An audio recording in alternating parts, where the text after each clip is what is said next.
नमस्कार, मैं नवनीत को टीजीटी मैथ शिक्षा विभाग हरियाणा से आपका आज की गणित की कक्षा में स्वागत करती हूँ। प्यारे बच्चों, पिछले लेक्चर में आपने कैचअप वीक के दौरान पूर्णांकों के बारे में पढ़ा था कि पूर्णांक क्या होते हैं और पूर्णांकों की जमा घटा किस प्रकार से की जाती है। हमने ये कुछ गतिविधियों के माध्यम से किया था।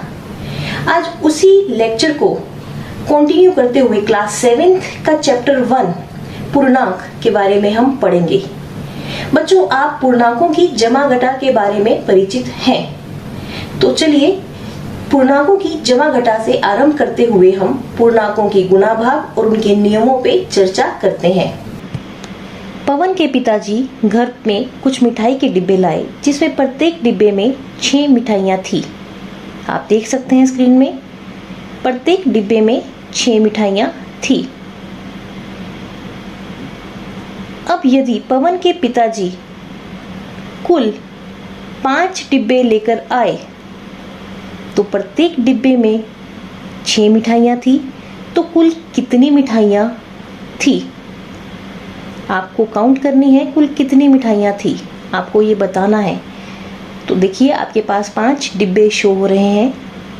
तो ज़्यादातर बच्चे क्या करते हैं, इनको जोड़ लेते हैं, इनकी संख्याओं को, तो 30 आ जाता है। पर बच्चों, क्या इसका कोई और तरीका भी है? क्या हम इनको जोड़ के ही निकाल सकते हैं इनका मान? सोचिए बच्चों, इसको हम कर सकते हैं कि 5 डिब्बों में प्रत्येक डिब्बे में 6 मिठाइयाँ थी, तो 5 गुना 6 30, मतलब 6 मिठाइयों का 5 गुना, क्योंकि 5 डिब्बे हैं तो वो 5 गुना हो रहा है। प्रत्येक डिब्बे में 6 मिठाइयाँ हैं तो 5 गुना 6, तो ये आ गया 30। तो ये तरीका भी हो सकता है। इसके पश्चात देखते हैं, यदि मिठाइयों के डिब्बों की संख्या 12 होती तो कुल कितनी मिठाइयाँ होंगी? अब डिब्बों की संख्या बढ़ चुकी है, तो डिब्बों की संख्या बढ़ी है तो मिठाइयों की संख्या भी बढ़ जाएगी।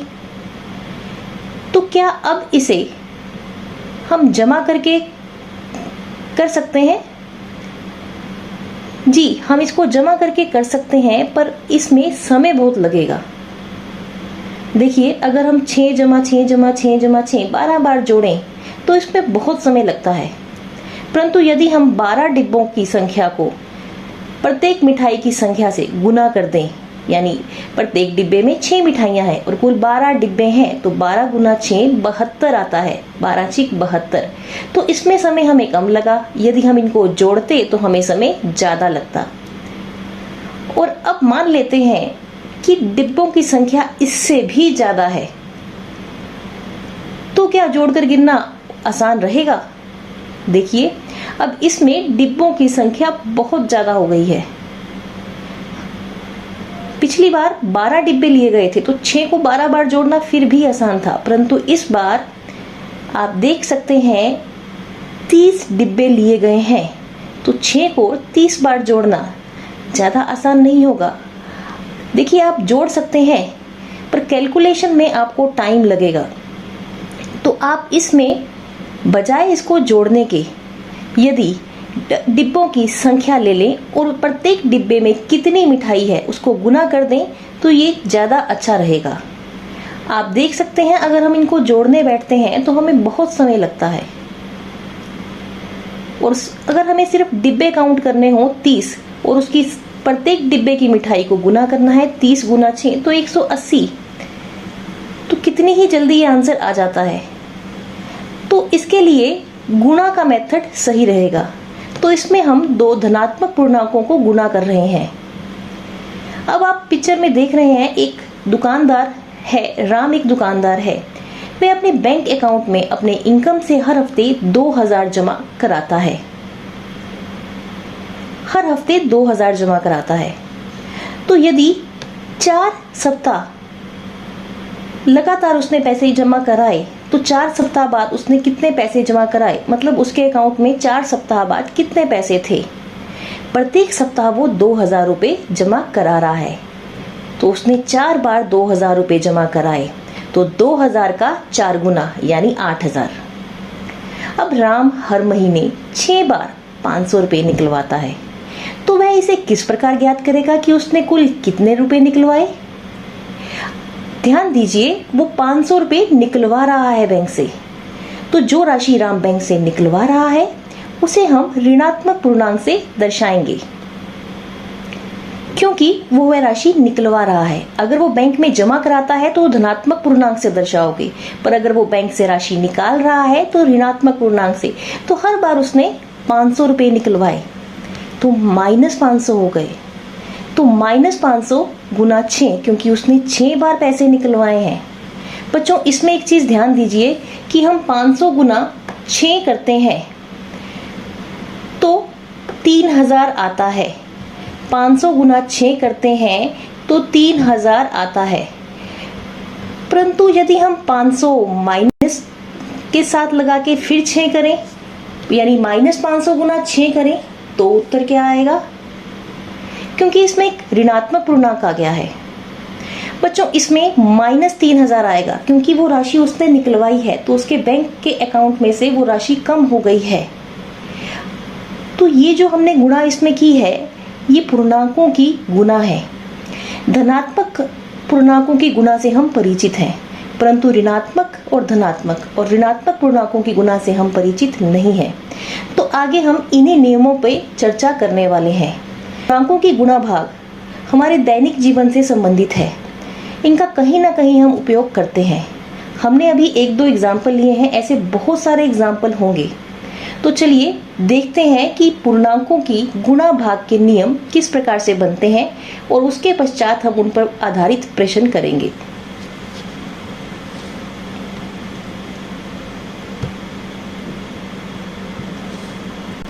बच्चों, पूर्णांकों की गुणन में सबसे पहले आता है 2 धनात्मक पूर्णांकों का गुणन। उसके पश्चात एक धनात्मक और एक ऋणात्मक पूर्णांक का गुणन, और उसके पश्चात आता है 2 ऋणात्मक पूर्णांकों का गुणन। तो हम इसी सीरीज में करेंगे पूर्णांकों का गुणन। बच्चों, सबसे पहले हम पूर्णांकों का गुणन संख्या रेखा की मदद से करेंगे। तो चलिए देखते हैं संख्या रेखा की मदद से 2 धनात्मक पूर्णांकों का गुणन। बच्चों, 2 धनात्मक पूर्णांकों का गुणन, आप संख्या रेखा देख रहे हैं, यहाँ 2 धनात्मक पूर्णांक 2 और 3 लिया है, इनको गुणा कर रहे हैं। तो इसमें ध्यान रखना है, जो पहली संख्या का चिन्ह होगा वो दर्शाएगा दिशा, और दूसरी संख्या का चिन्ह होगा कि हमें किस दिशा में बढ़ना है, आगे जाना है या बैकवर्ड जाना है, पीछे जाना है, मतलब फॉरवर्ड जाना है या बैकवर्ड जाना है, वो दूसरी रकम का चिन्ह डिसाइड करेगा। तो इसमें देखिए 2 का मतलब प्लस का साइन है राइट हैंड साइड, और दूसरे का भी प्लस है, तो आगे बढ़िए, यानी राइट हैंड साइड यानी दाईं ओर आगे बढ़िए। तो ये देखिए इसने यहाँ एक जंप ली है, तो ये राइट हैंड साइड पे एक जंप यहाँ ली, दूसरी जंप यहाँ ली, 2 जंप ली, कितने की? 3 के गैप की। तो ये पहुंच गया है 6 पर। तो इसमें आप देख सकते हैं 2 तिया 6 होता है। इस गुना से आप भलीभांति परिचित हैं, बट संख्या रेखा की मदद से भी हमने ये कर लिया। तो यहां आ जाएगा उत्तर में 6। इसके बाद एक धनात्मक और एक ऋणात्मक पूर्णांक का गुणन। तो आप देख रहे हैं पहली संख्या धनात्मक है और दूसरी संख्या ऋणात्मक है। तो देखिए इसमें पहली संख्या में प्लस का साइन, कोई साइन नहीं प्लस का, तो मतलब इसकी दिशा राइट हैंड साइड है। इसमें 0 से राइट हैंड साइड की तरफ हमने फेस करके उस तरफ फेस करना है, और उसके बाद माइनस का साइन दर्शा रहा है कि बैकवर्ड जाना है, यानी पीछे जाओ, दाईं ओर खड़े होके अपने बैकवर्ड जाओ, दाईं ओर खड़े होके अपने बैकवर्ड जाओ, यानी पीछे की तरफ जाओ। आपका फेस दाईं ओर होगा बट आप अपने बैकवर्ड जाएंगे। तो इसमें देखिए -3, ये माइनस की दिशा में बैकवर्ड जाएगा। इसका फेस चाहे राइट हैंड साइड पे है, बट इसको अपनी उल्टी दिशा में जाना है। तो ये किस तरह से होगा? देखिए ये 2 जंप लेगा यहां से बैकवर्ड में, और -3 मतलब 3 अंकों की जंप होगी, तो ये -6 पे आ जाएगा, -6 पे।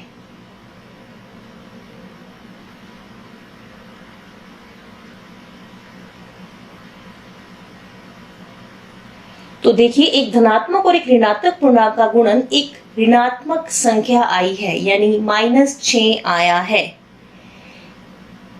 तो यानी अगर साइन ऑपोजिट होते हैं तो उत्तर में ऋणात्मक चिन्ह आता है। ऐसा एक और उदाहरण ले रहे हैं। अब ऋणात्मक संख्या पहले ले रहे हैं और धनात्मक बाद में। तो -2 गुना 3, तो इसमें पहली संख्या का जो चिन्ह है वो लेफ्ट हैंड साइड या राइट हैंड साइड की तरफ दर्शाएगा कि किस तरफ फेस करना है, और दूसरा चिन्ह दर्शाएगा आपको सीधा जाना है या बैकवर्ड जाना है या पीछे जाना है। तो लेफ्ट हैंड साइड की तरफ फेस करके आगे बढ़ो, क्योंकि पहले ही जो है माइनस का साइन है, तो वो लेफ्ट हैंड साइड की तरफ दर्शा रहा है कि बच्चे का फेस लेफ्ट हैंड साइड की तरफ होगा। यानी या आपका पेन, अगर आप पेन से कर रहे हो क्वेश्चन, तो आप पेन उधर अपना 0 की तरफ आप रखोगे, बट अगर आपको आगे बढ़ना है तो आप उस दिशा में आगे बढ़ोगे। तो देखिए, यहाँ पे 3 गुना -2 था, तो ये 3 जंप इसमें होंगी 2 अंकों की, -2 -2 -2, तो 3 जंप हो गई है, तो ये -6 पे आ गई है। तो -6 इसका उत्तर आया है। तो यहां भी आप ध्यान दीजिए, चिन्ह अलग अलग है, एक ऋणात्मक एक धनात्मक, तो गुणा करके -6 आ रहा है। यानी अगर चिन्ह अलग अलग होंगे तो ऋणात्मक संख्या आएगी। उसके बाद 2 ऋणात्मक पूर्णांकों का गुणन, -2 गुना -3, माइनस का साइन दर्शाता है लेफ्ट हैंड साइड, पहले तो ये आ जाएगा, और दूसरा माइनस साइन दर्शाता है बैकवर्ड जाना, यानी अपने इस डायरेक्शन से ऑपोजिट जाना। लेफ्ट हैंड साइड की तरफ फेस करके खड़े होना है और उससे पीछे की तरफ जाना है, बाईं ओर खड़े होना है और बैकवर्ड जाना है। तो इसमें देखिए दोनों ही माइनस के हैं, तो आप जंप इसमें चाहे 2 जंप लेके 3 का गैप ले सकते हैं, या 3 जंप लेके 2 का गैप ले सकते हैं। तो इसमें 2 गुना 3, क्योंकि हमने ये डायरेक्शन ले ली है, तो -2 गुना -3 था, तो इसमें यहाँ पे 2 जंप ली है और 3 के गैप पे, 3 अंकों के गैप पे, तो ये पहुंच जाएगी 6 पे। तो यानी हमारा उत्तर आ गया है +6। आप ध्यान दीजिए, इसमें दोनों के दोनों ऋणात्मक पूर्णांक थे, तो हमारा उत्तर +6 आया है। तो हमारा उत्तर 2 केसेस में, या तो दोनों धनात्मक पूर्णांक है या दोनों ऋणात्मक पूर्णांक हैं, दोनों केसेस में धनात्मक पूर्णांक आया है। और अगर चिन्ह अलग अलग थे तो उत्तर में माइनस का चिन्ह यानी ऋणात्मक चिन्ह आया है। हमने देखा पूर्णांकों की गुणा के नियम किस प्रकार से बने, तो एक बार इन्हें दोहराते हैं। सबसे पहले हम ले रहे हैं सेम साइन, यानी दोनों धनात्मक पूर्णांक अगर दोनों चिन्ह प्लस के होते हैं तो उनको गुना करके उत्तर में भी प्लस का चिन्ह आता है, यानी धनात्मक चिन्ह आता है। अब अगले में देखिए, एक प्लस का और एक माइनस का, तो इसमें दोनों ऑपोजिट हैं तो माइनस का साइन आएगा। इसके बाद माइनस और प्लस ये बन जाएगा माइनस। आपने ध्यान रखना है, साइन ऑपोजिट हैं तो उत्तर में ऋणात्मक चिन्ह आएगा, और साइन एक जैसे हैं तो उत्तर में धनात्मक चिन्ह आएगा। तो आप यहां देख सकते हैं, अभी देखिए सेम साइन, प्लस प्लस का प्लस बना और माइनस माइनस का भी प्लस बना, और ऑपोजिट साइन, एक भी साइन ऋणात्मक है एक भी चिन्ह ऋणात्मक है तो उत्तर में ऋणात्मक चिन्ह आएगा। तो बच्चों, आपने इन बातों का ध्यान रखना है।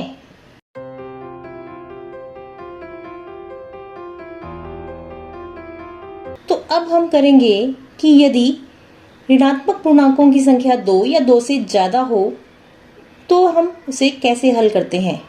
सबसे पहले हम लेंगे -1 गुना -1। बच्चों, आपको अभी पता चल गया है कि माइनस गुना माइनस प्लस होता है, तो यहाँ आ जाएगा +1, यानी 2 ऋणात्मक पूर्णांकों का गुणनफल एक धनात्मक पूर्णांक है। अब अगर हम 3 पूर्णांक लेते हैं, देखिए पहले 2 का तो उत्तर 1 है, तो 1 गुना -1 -1। तो 3 ऋणात्मक पूर्णांकों का गुणनफल एक ऋणात्मक पूर्णांक है। अब हम लेंगे 4 ऋणात्मक पूर्णांक, तो इनको 2-2 के पेयर में अगर करें हम, -1 गुना -1 प्लस 1, फिर -1 गुना -1 प्लस 1, तो 1 गुना 1 1, तो 4 ऋणात्मक पूर्णांकों का गुणनफल एक धनात्मक पूर्णांक है। इसके पश्चात हम देखेंगे कि यदि हम 5 ऋणात्मक पूर्णांक ले रहे हैं तो उनका गुणनफल धनात्मक होगा या ऋणात्मक। इसी प्रकार से 6 ऋणात्मक पूर्णांकों के लिए, तो देखिए सबसे पहले हमने ले लिए 5 ऋणात्मक 1, तो इसमें हम कर चुके हैं -1 गुना -1 गुना -1 गुना -1, 4 बार आता है, तो उत्तर क्या आया था पीछे, +1, तो 1 गुना -1 फिर से -1 आता है। इसी प्रकार से 6 ऋणात्मक पूर्णांकों का गुणनफल, आप इसमें 2-2 का पेयर बनाइए, -1 गुना -1 प्लस 1, -1 गुना -1 प्लस 1, फिर -1 गुना -1 प्लस 1, तो अंत में आपके पास 1 आएगा। तो इसका अर्थ यह हुआ कि यदि ऋणात्मक पूर्णांकों की संख्या सम है तो गुणनफल धनात्मक होता है, और ऋणात्मक पूर्णांकों की संख्या विषम होने पर गुणनफल ऋणात्मक होता है।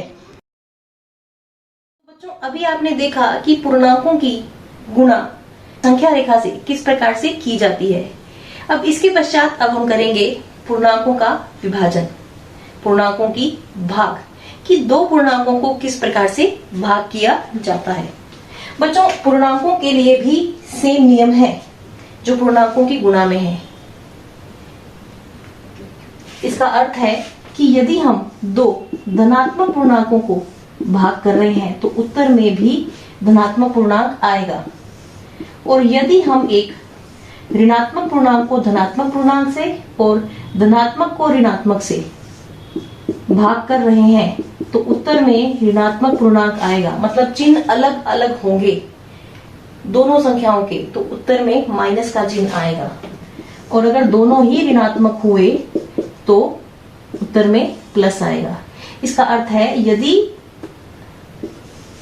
सेम साइन होते हैं, चिन्ह समान होते हैं, दोनों धनात्मक या दोनों ऋणात्मक, तो धनात्मक पूर्णांक आएगा, और यदि चिन्ह अलग अलग होते हैं तो उस केस में ऋणात्मक पूर्णांक आएगा।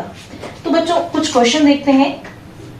12/3 बराबर -12/3, 12/-3 या -12/-3। अब आपको पता है 12 को 3 से भाग करते हैं तो 4 आता है उत्तर में। अब -12 को 3 से भाग करोगे, 3 एकम 3, 3 चौके 12, तो ये -4 आएगा। इसी प्रकार से 12 को -3 से भाग करते हो तो भी -4 आएगा, क्योंकि नियम में -3, 3 चौके 12, साथ में उत्तर में बटे में -1 है, वो -1 ऊपर चला जाएगा इस तरह से, तो ये आ जाएगा -4, और -12 भाग -3, 3 चौके 12, और ये माइनस और माइनस, इसको हम लिख सकते हैं -1, तो ये कैंसिल हो जाते हैं, तो उत्तर आ जाता है 4। तो इसको हम ज्यादा एक्सप्लेन नहीं करेंगे, क्योंकि ये नियम मल्टीप्लिकेशन यानी गुना की तरह ही है, तो उसी आधार पर हम इन प्रश्नों को हल करेंगे। बच्चों अब हम कुछ अभ्यास कार्य करेंगे, और साथ ही साथ आपको होमवर्क भी दिया जाएगा। तो इसमें हम ले रहे हैं सबसे पहले धनात्मक पूर्णांकों का गुणन। तो देखिए इसमें साधारण गुना करनी है, तो ये आप स्वयं कर सकते हैं। उसके बाद एक धनात्मक और एक ऋणात्मक पूर्णांक का गुणन। इसमें आपके पास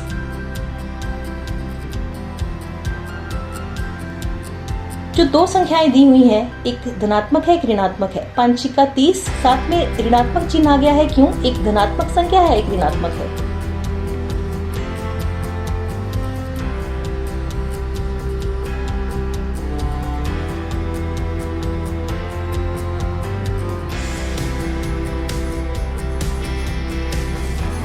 दो ऋणात्मक पूर्णांकों का गुणन, तो इसमें आपको पता है जब 2 ऋणात्मक पूर्णांकों का गुणा करते हैं तो उत्तर में प्लस का चिन्ह आता है, तो -4 गुना -5 बराबर 20।